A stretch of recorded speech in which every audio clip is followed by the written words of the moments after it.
Hello everyone, Prime here, and I hope that you've had a great day. Smite has a lot of pretty powerful mythological items in them, and some of them have really nice deep backstories. So we're going to jump into this with some of the new items in Smite, starting off with Typhon's Fang. Typhonus was the father of all monsters, and you can call him Typhon, Typhonus. He has a few other names. We're going to be calling him Typhonus because I'm used to calling him that. He was given the title of all monsters because he fathered a lot of monsters. When he did battle against Zeus, Typhonus ripped out the thunder god's tendons. Now, somehow Zeus managed to survive this, but he was immobilized for a good deal of the fight after having his tendons removed. I don't know how many of us would be able to survive that sort of thing, but I'm assuming not many. He was the tallest giant in Greek mythology, whose head touched the very stars in the sky. He had a man's torso, but from the waist downward, he had a coiling viper's tail and a lower body. His jaws were savage and could withstand flaming breath. So yes, Typhonus Fang, or Typhon's Fang as the item calls itself, must be very powerful items indeed. Telekine's Ring, those must be pretty powerful as well. You see, the children of Tartarus and Nemesis, or they could have been the children of Pontus, who was a titan, and Gaia, who's pretty much terror in Greek mythology. So already they've got strength in their blood. They built the trident of Poseidon and the sickle that Zeus used to castrate his father.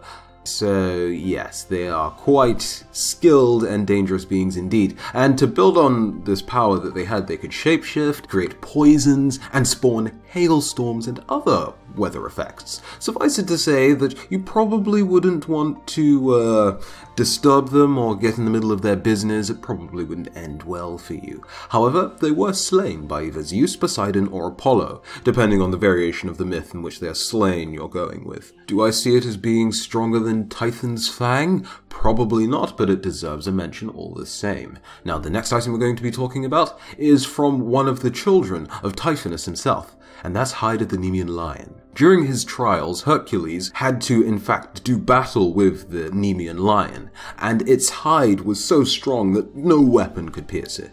In fact, the only weapon that managed to harm the lion was its own claws, so Hercules literally had to wrestle the thing and get it to cut itself. Pretty dangerous when you're fighting a lion. But Hercules respected the hide so much that he fashioned it into armor for himself, and wore it into battle with him throughout the rest of his trials. So definitely not too shabby defense there. And then we have Atlanta's bow. Atlanta was arguably one of, if not the most powerful women in Greek mythology that's mentioned. She's probably a feminist dream, and what I mean by that is that from her very birth, her father was disgusted or just disappointed at the fact that she was a girl, a woman, and he just abandoned her in the forest because he wanted a son. And then some bears came along, and instead of just feasting on this innocent child, the bear nurtured the baby. And also, she was raised by hunters, so she learnt various methods of hunting. Because of this, she was able to defend herself, and one of her key points is the fact that she was independent of men. When centaurs, who are crossbreeds between horses and men, came to, shall we say, take her, she not only stopped them, but slayed them. A 2-on-1 fight against centaurs, who technically would arguably physically stronger on the fact that they're part horse than humans. She just destroyed them on a 2-on-1 battle. So yes, very impressive there. And in the Caledonian boar hunt, she not only drew first blood, but won the hunt. Unfortunately for her, Meleager fell in love with her, and his uncles refused to give her the title of victor. So Meleager slayed his uncles. However, Meleager's mother was not too pleased about this, and then slayed Meleager. So she kind of caused all of this death because she won a boar hunt because she was a woman. But then again, I suppose you don't have to necessarily blame it on her because all she did was win. So technically I suppose it's the uncle's fault, but there you go. Unfortunate. So moving away from Greek mythology, we're now going towards Chinese mythology. And we have the story behind Quin's size. Shin's size. See, I looked up the pronunciation. Apparently, Quin's is actually Shin's. You don't say it how I've been saying it up until this point. So yes, the Qin dynasty, or Shin dynasty, ruled between 221 BCE and 206 BCE. Shin Huan was the emperor of this time, and he won his position through military might, and eventually became an autocrat, which is essentially a ruler that's a lot like a dictator. He has no one to question him. He has absolute authority and power and can pretty much do whatever he wants. Prior to the rules and regulations that he introduced into the society, the people of the time were operating under Confucianism, which used the ideals of tradition and respect to promote a moral and fair society. This suited Xin Huan none. So he changed these rules and introduced a philosophy that saw humanity as inherently evil. Those that tried to follow the original ways of promoting a moral or just society would most likely see themselves punished as a result. This new emperor, Huan, decided to destroy a lot of philosophical ancient teachings. He left a few, but destroyed a lot of them. And during his rule, he created so many laws that it was almost impossible not to get caught up and break the law at some point or another. And a lot of the people among the lower class might not have necessarily known what they may have done wrong before they were punished. And the punishments themselves were quite arduous indeed. They could range from a simple fine to forced labor, mutilation, castration, or even death. Which I suppose next to mutilation, death is a bit tame. So that's the brutal story behind Quin size or Shin size, if that's even the motivation behind the item. Which seems fair enough because Quin size is a fairly powerful item in and of itself. So now we're going to stay with Chinese mythology and talk about the Book of the Dead, or the Bardo. It has a slightly longer name, but I couldn't find the pronunciation, so we're just going to call it by the first part of the name being the Bardo, and the full name means the Great Liberation Through Hearing in the Bardo. Bardo being the state of existence between death and rebirth. This book is quite powerful because it's one of the 5 methods of gaining enlightenment without meditation.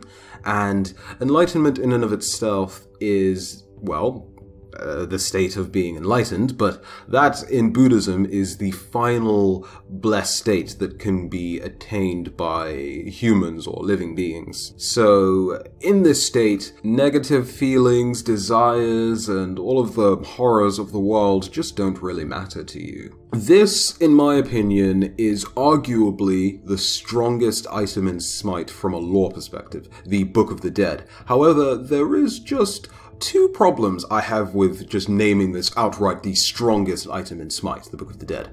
First, there are more than one versions of the Book of the Dead in other mythologies, across other mythologies. So in Egyptian mythology, Thoth and Isis, Thoth more so than Isis apparently, but Isis helped, to write several of the books that exist in Egyptian mythology, and Isis is credited with helping with the Book of the Dead apparently, in that mythology.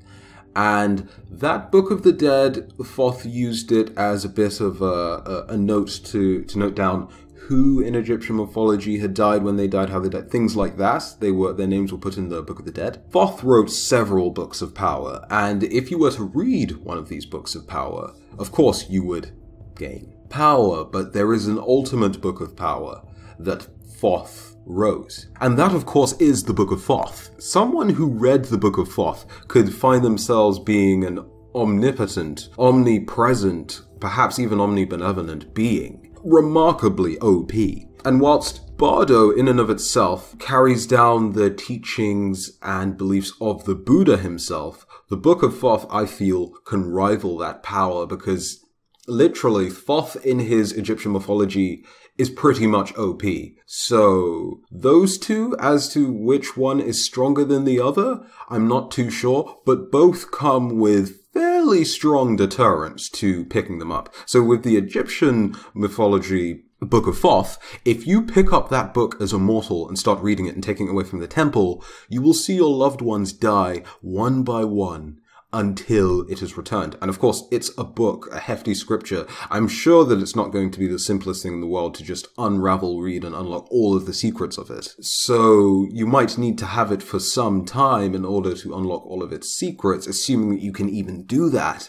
and you'd probably lose every single person that you'd know and love by the end of it. Of course, if you had OP powers, I'm sure you'd find some way to return them to the realm of the living, right? But that's not necessarily stated anywhere, so I'm assuming that's probably not a thing. And as for the Bardo, the restriction with that is that it takes several years of study, and you have to be a very specific person with very specific skills in order to unlock the secrets of the Bardo. So in other words, it's not just a matter of taking the Bardo, reading it, and unlocking its secrets. You have to essentially be in luck and be dedicated enough to unlock its secrets. It's not just as simple as having it. So because of those two restrictions, whilst they are the strongest items in Smite, assuming that the Book of the Dead in Smite is the Chinese Book of the Dead and not the Egyptian Book of the Dead, or if it's just ambiguously the Book of the Dead, meaning it could be any Book of the Dead, then okay, fair enough. But those, in my opinion, are the strongest items in Smite. Funny how they're both books. It's quite interesting, isn't it? And it's also funny that they're not all that expensive. Both of them are lower than 3,000 gold, but in-game as far as a cost, but there you go. If you enjoyed this video, then feel free to leave a like, and of course, if you learned something new, or just like the channel generally, want to support it, go ahead and subscribe to the channel for more content just like this. But until the next video, I have been Prime, and I'll see you in the next one. Bye-bye.